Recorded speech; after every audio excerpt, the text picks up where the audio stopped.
You've left the conversation. You're alone now. And somehow you feel worse than before it started. Not because they were cruel, because they were kind. For 20 minutes they were warm, present, everything you needed them to be. And now you're sitting with this strange, hollow feeling, like relief and dread at the same time. You've been here before. After the cold silence, there was the apology. After the apology, the warmth. After the warmth, the slow retreat. And then the silence again. You tell yourself this cycle doesn't make sense. You tell yourself you should leave. And you probably have left, maybe multiple times, and come back. And you've spent real mental energy trying to understand why. Here's the answer. And it is not what most people think. This is not a weakness of character. This is not codependency dressed up as love. What is happening to you has a precise scientific mechanism, one that behavioral researchers first identified not in relationships, but in casinos. By the time this episode ends, you will understand your own brain well enough to stop blaming it. And that understanding is the beginning of the only exit that actually works. In 1957, at Harvard University, two behavioral psychologists named B.F. Skinner and Charles Furster published a book called Schedules of Reinforcement. It is one of the most cited works in the history of psychology, and it contains a finding so clean, so replicable, that it has never been seriously challenged in nearly 70 years. Skinner and Furster were studying how rats and pigeons responded to different patterns of reward. Some animals received food every single time they pressed a lever. Predictable, consistent, every press, every time. Other animals received food on a variable schedule. Sometimes the lever worked, sometimes it didn't. No pattern, no warning, just the possibility of reward. Here is what they found. The animals on the consistent schedule pressed the lever a normal amount, and when the food stopped coming, they stopped pressing, relatively quickly. The behavior extinguished. The animals on the variable schedule? They pressed the lever obsessively, hundreds of times per minute, and when the food stopped coming, they did not stop. They pressed harder. They pressed longer. The behavior resisted extinction with a ferocity that no other schedule could produce. Skinner called this the variable ratio schedule, and he said, without ambiguity, that it produces the most durable, most compulsive behavior of any reinforcement pattern ever studied. That is the scientific foundation of the modern slot machine. Casinos did not invent intermittent reinforcement. They just engineered it more efficiently, and it is the same mechanism operating in the relationship you cannot leave. The kindness is the lever pull. The coldness is the empty turn. And your brain, your entirely healthy, functioning, evolutionarily normal brain, responds exactly the way Skinner's subjects did. It presses harder. It tries more. It increases commitment in the face of inconsistency, because that is what variable ratio conditioning does to any organism capable of learning. This is not your flaw. This is your brain working exactly as designed, against you. Now here is where it gets specific, because the Skinner research tells us the mechanism, but it does not tell us what happens inside a human being's nervous system when that mechanism runs on a relationship instead of a laboratory lever. For that, we need the neuroscience. In 2016, a team of researchers at Harvard, Nir Eshel, Ju Tian, Michael Bukwich, and Naoshige Uchida, published a study in Nature Neuroscience examining how dopamine neurons actually fire in response to rewards. What they found overturned a simple assumption most people carry. Most of us think dopamine is released when something good happens. You get the text, you feel the rush. That's dopamine. But Eshel and his colleagues demonstrated something more precise and far more disturbing. Dopamine is released in anticipation of potential rewards, and the release is strongest not when the reward is guaranteed, but when the reward is uncertain. Read that again. Your brain produces the most dopamine not when you receive affection, but when you are waiting to find out if you will. The not knowing is the neurological peak, the checking of the phone, the reading of the room, the watching for signs. That is where the chemical is flooding your system, not at resolution, but in suspension. Now apply that to a relationship with an inconsistent partner. Every interaction becomes a potential reward event. Every silence is uncertain. Every return of warmth after coldness is a hit that confirms the bet was worth making. Your dopamine system is not responding to love. It is responding to the architecture of unpredictability. And here is the part that most coverage of this topic misses entirely. The pattern itself does not care about intent. The research shows that the variable schedule operates identically whether the inconsistency is deliberate manipulation or completely accidental emotional unavailability. Your brain cannot distinguish between a calculated abuser who uses intermittent kindness as a tool and a genuinely chaotic person who simply cannot regulate their own behavior. The dopamine response is the same. The attachment strength is the same. The difficulty of leaving is the same. This means that hunting for evidence of intentional manipulation is, in a very real sense, beside the point. The pattern is the trap. The intent is almost irrelevant to your nervous system's experience of it. That distinction changes what you need to do to get free. Here is what nobody in this space talks about. And I want to be careful with this, because if you are watching this and recognizing your own life, this is not a casual observation. You are not addicted to the person. You are addicted to the sensation of fear being lifted. That is the mechanism. And once you see it, you cannot unsee it. Think about the cycle. There is tension, the withdrawal of warmth, the coldness, the unpredictability, the walking on eggshells. Your nervous system during this phase is running low-grade fear, not always terror, sometimes just vigilance, a background hum of uncertainty that your body registers as threat. Then the reconciliation comes. The warmth returns. They reach across. They apologize. They are soft again. They are the person you fell in love with. And what happens in your body at that moment? Relief. Flooding. Chemical relief. The threat signal drops. The vigilance releases. Your nervous system exhales. And that relief, that specific, neurologically intense release from fear, is processed by the brain as one of the most powerful rewards a human being can experience. Because evolutionarily, the removal of a threat is more salient than the arrival of a pleasure. Survival has always mattered more than enjoyment. The dopamine spike at reconciliation is not about love. It is about threat relief. Dr. Donald Dutton, a psychologist at the University of British Columbia who spent decades studying traumatic bonding in abusive relationships, described this dynamic in some of the most important research ever conducted on why people stay. In a landmark 1993 study published in the journal Violence and Victims, Dutton and his colleague Susan Painter followed 75 women who had left abusive relationships and tracked what happened to their attachment, not while they were in the relationship, but after leaving. What they found was counterintuitive and frankly devastating in its precision. Intermittency, not severity, was the strongest predictor of post-separation attachment.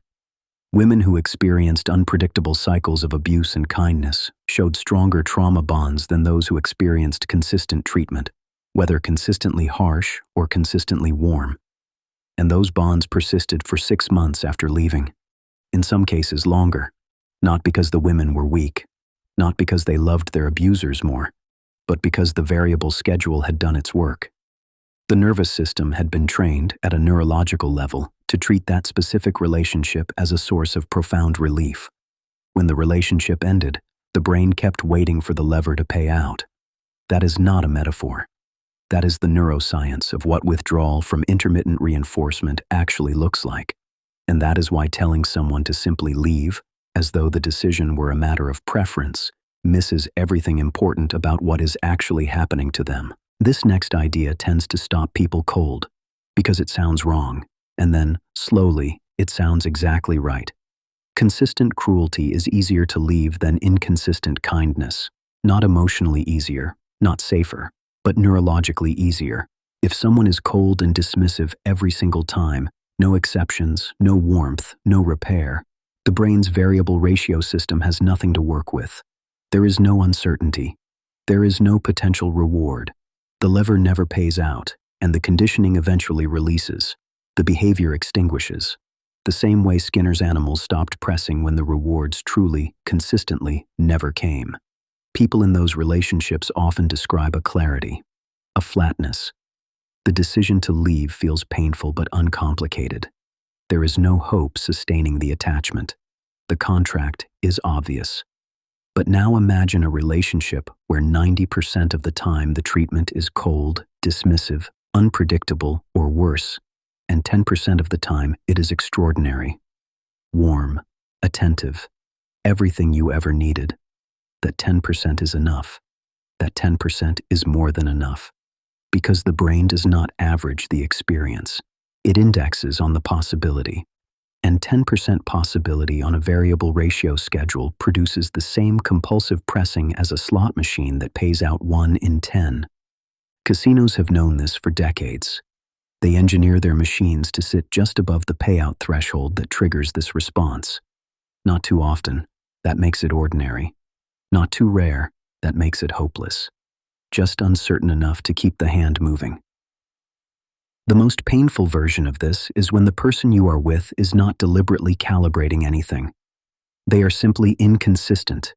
They have their own unresolved patterns, their own incapacity for sustained warmth, their own fear of intimacy that makes them pull away just as things get close. They are not a villain. They may not even understand what they are doing. And your nervous system does not care. The pattern is the same. The dopamine architecture is the same. The difficulty of leaving is identical. This is perhaps the most important thing to understand about intermittent reinforcement in relationships.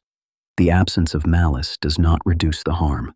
The mechanism does not require a manipulator. It requires only a pattern. The term trauma bond gets used a great deal, and it gets used loosely. So let's be precise about what it actually is and what it is not. A trauma bond is not love that has been damaged.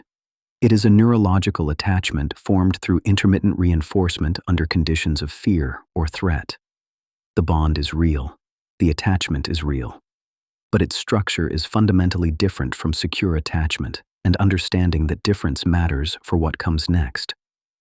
Dr. Dutton and his colleague Susan Painter first described the mechanism formally in 1981. Their model identified two conditions that, together, reliably produce traumatic bonding: power imbalance and intermittency of treatment. Power imbalance creates the dependency that makes the relationship feel irreplaceable. The person who controls warmth, approval, resources, or safety holds a disproportionate position. You are not two equals negotiating. You are one person seeking what another controls. Intermittency is what converts that dependency into something the brain experiences as addiction. Because in a relationship where power is imbalanced and treatment is variable, your only strategy for obtaining what you need is increased effort, more vigilance, more attempts to understand the pattern, more analysis of what worked last time. Your prefrontal cortex drafts theories. Your nervous system runs predictions. This is exhausting. And it is also, neurologically, exactly how the strongest bonds are formed, not through ease, but through effort under uncertainty.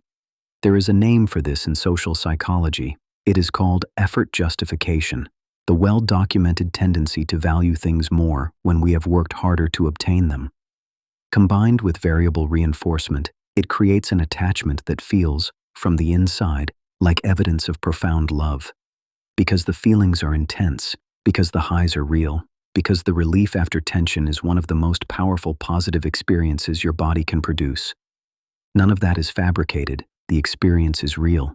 What is distorted is the interpretation. The brain codes intensity as meaning. The nervous system equates difficulty with value. And the relationship that has cost the most effort, produced the most uncertainty, and delivered relief at the most unpredictable intervals becomes the relationship that feels the most irreplaceable. That is the anatomy of a trauma bond. Not a character flaw, not a disorder. A trained neurological response to a specific reinforcement architecture. And like any trained response, it can be retrained. But not through willpower, not through simply deciding to feel differently. Through understanding the mechanism clearly enough to stop feeding it. I want to slow down here. Because the research and the frameworks are one thing, but there's a version of this that lives in specific, ordinary moments, and those are the moments that matter most.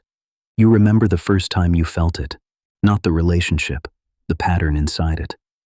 The moment something shifted and you found yourself calculating, watching their face when they came home to read what kind of night it was going to be, choosing your words not for honesty, but for safety, editing yourself before you even knew you were doing it, and you told yourself it was just sensitivity, just attentiveness, just caring. Here is what it actually was. It was your brain running a prediction model under threat, scanning for signals to determine whether this was a reward cycle or a punishment cycle.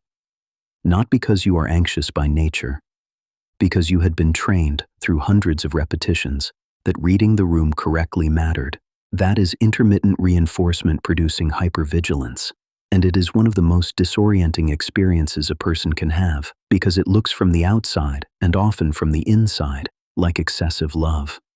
You stayed up replaying the conversation, not because you are obsessive, because your dopamine system had learned that analysis might reveal the pattern, that if you could crack the code of their behavior, you could engineer the warmth more reliably.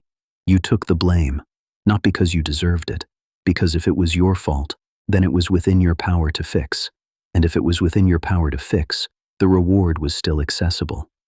You minimized what happened to other people, not because you couldn't see it clearly, because describing it accurately to someone else forced you to hear it, and hearing it made the lever feel impossible to walk away from. You went back after leaving, maybe more than once, and each time felt like failure, like proof of something broken in you. It was not failure. It was withdrawal, neurologically indistinguishable from the compulsion that drives someone back to a slot machine after walking away. And when they were good, when they were warm, present, the version of them you fell for, that felt like evidence that the relationship was worth preserving. It felt like proof that you had not imagined it, that the good was real. The good was real. That is the cruelest part. The warmth was not fake. The connection in those moments was not manufactured out of nothing. It was simply unpredictable. And your brain could not distinguish between unpredictable love and a variable ratio reward schedule. No human brain can. That is not a criticism. That is the finding. Understanding the mechanism is not the same as being free of it. Let's be honest about that. But understanding it changes the terrain. Because once you know what is happening neurologically, you stop fighting the wrong battle.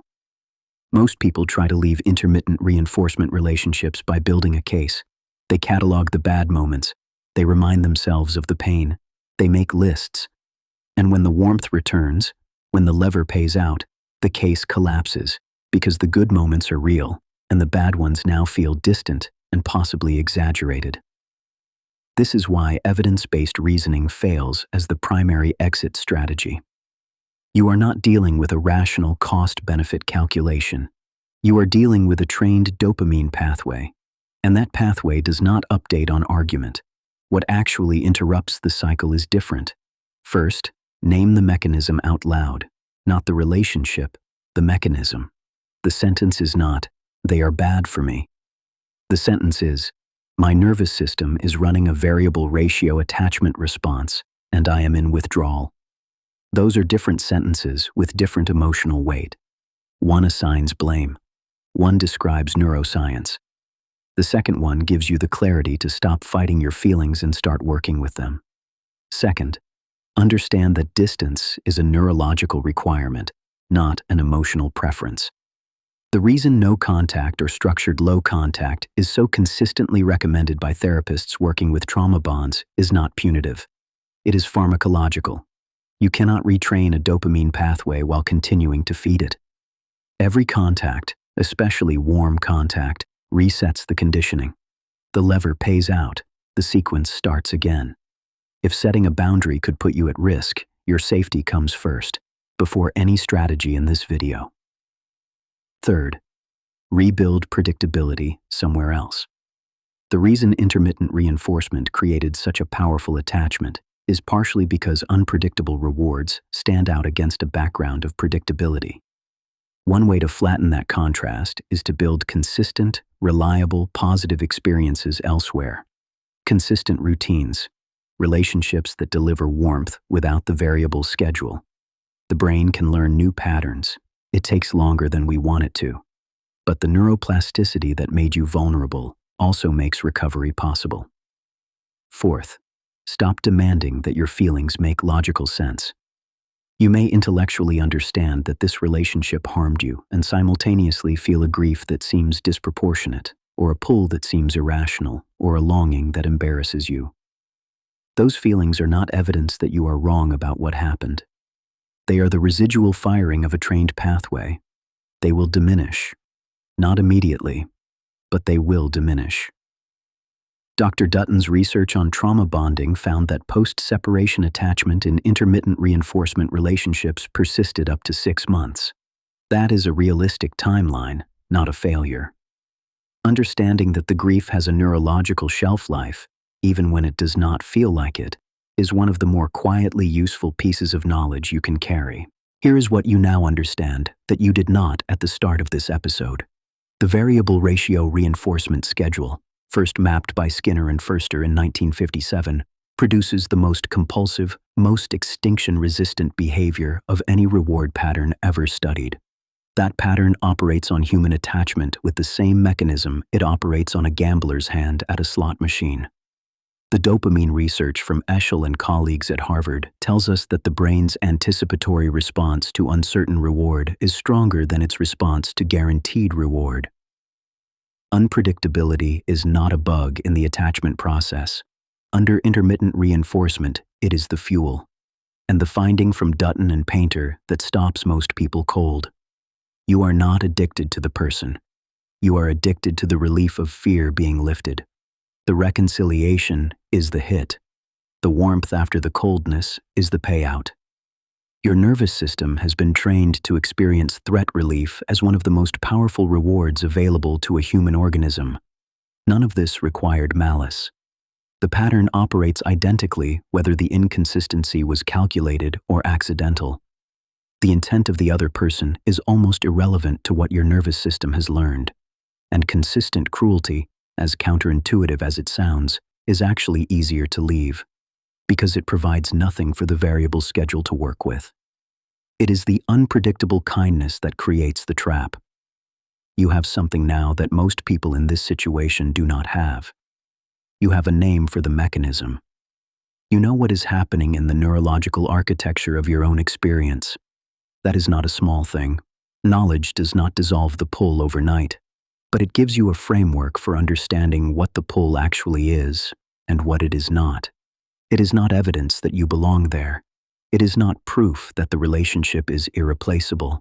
It is a trained pathway firing, one that can be untrained, given time, given distance, given the deliberate construction of experiences that deliver what you need on a schedule that does not require suffering to earn.